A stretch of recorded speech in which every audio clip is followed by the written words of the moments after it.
Bernard Fanning on the Triple M Grill team. It's Gus, MG and Matty Johns, live from the Stars 24/7 Sports Bar at 7:25 with another hot one today, 35 in the city, 43 in our west. Emma Freeman is here with us, of course. Good morning, Freo. Good morning, guys. A lot of people watching the fight on Friday night between Anthony Mundene and Danny Green. Of course, Green the victor in the end. He has come out and said, Mundene, I think he's a great fighter. I've always liked watching him fight. Mundene, on the other hand, very upset with the results, calling Green a bitch in a press conference, which was probably a little bit unnecessary. But one of the controversial things to come out of the fight was the scoring, especially from one of the judges, Hubert Min. He's from Hawaii. He's been judging fights for 20 years, travelled all around the world. And he was at the Adelaide airport on Saturday morning following the fight, and Seb Costello from the Triple M Breakfast Show in Melbourne was there, and he caught up with him.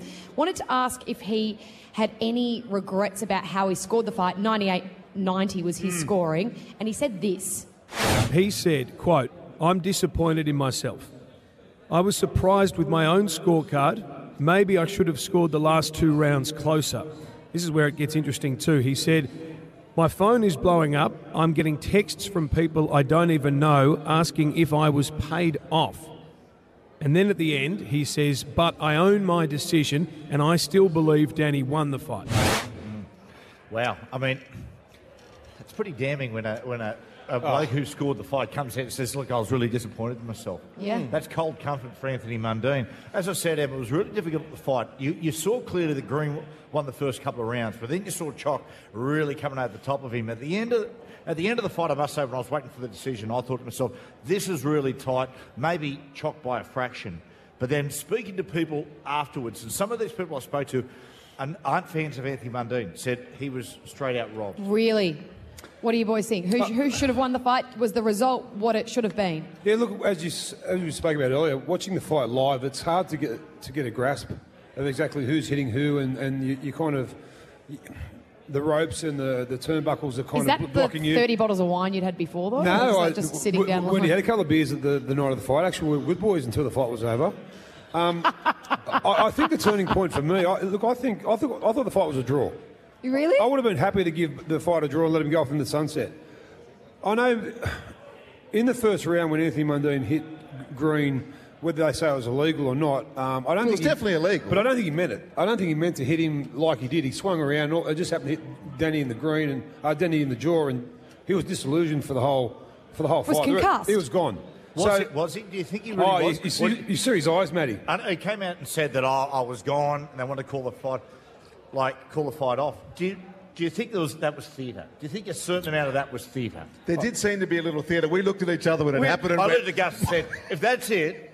the place would have blown up. I mean, that brings a certain crowd, the boxing crowd. Yeah, I looked around and I said, I'm not looking at anyone half funny tonight because you're going to end up getting jobbed. End of story. If they had stopped that fight... That's every day for you. Let's be honest. If they had stopped the fight, if they had stopped the fight at that point, it would have been an absolute riot in Adelaide Oval. So I'm glad they went on. I don't know much about boxing, but my gut feeling was that Green was dominant for the first few rounds. It was about even through the middle, and then Chock dominated at the end. So it had to be close. Yeah. In the end, the scoring obviously was way out. It wasn't 98-90, that's for sure. No, that's right. But I was happy. I was going for Green. I like Green, so I was happy with Green. But people who liked Mundene thought the other way. So 10 years ago, Mundene wins. 3 days ago, Green wins. Is there a third fight, or are we all over? Are we done? That's it.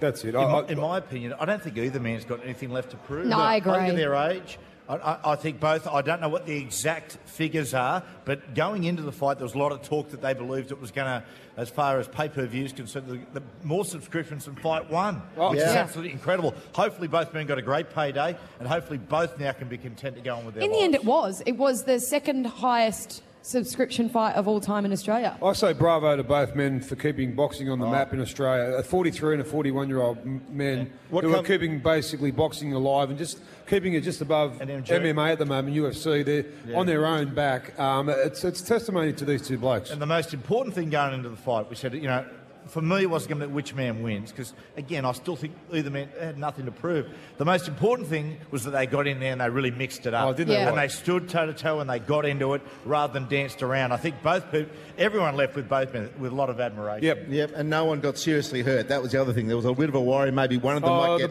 really hurt. The bloke Quade Cooper fought. That Quade Cooper thing was a joke. But tell you who was pretty good was Costa Zoo's young man. Tim Zoo. He could be the future of boxing. As you look now and say, who's coming now? Well, I think Kostya's taken him back to Russia, I believe, did a bit of schooling. They tell me Nikita, the younger Zoo, is a terrific fighter as well. Wow. They said he's got an enormous future, so it'll be interesting to see. That's great for Australian boxing because, as we mentioned, Green and Mundene, no more fights, we don't think. Good on you, Freo. Thank you. It's 7:31, news time.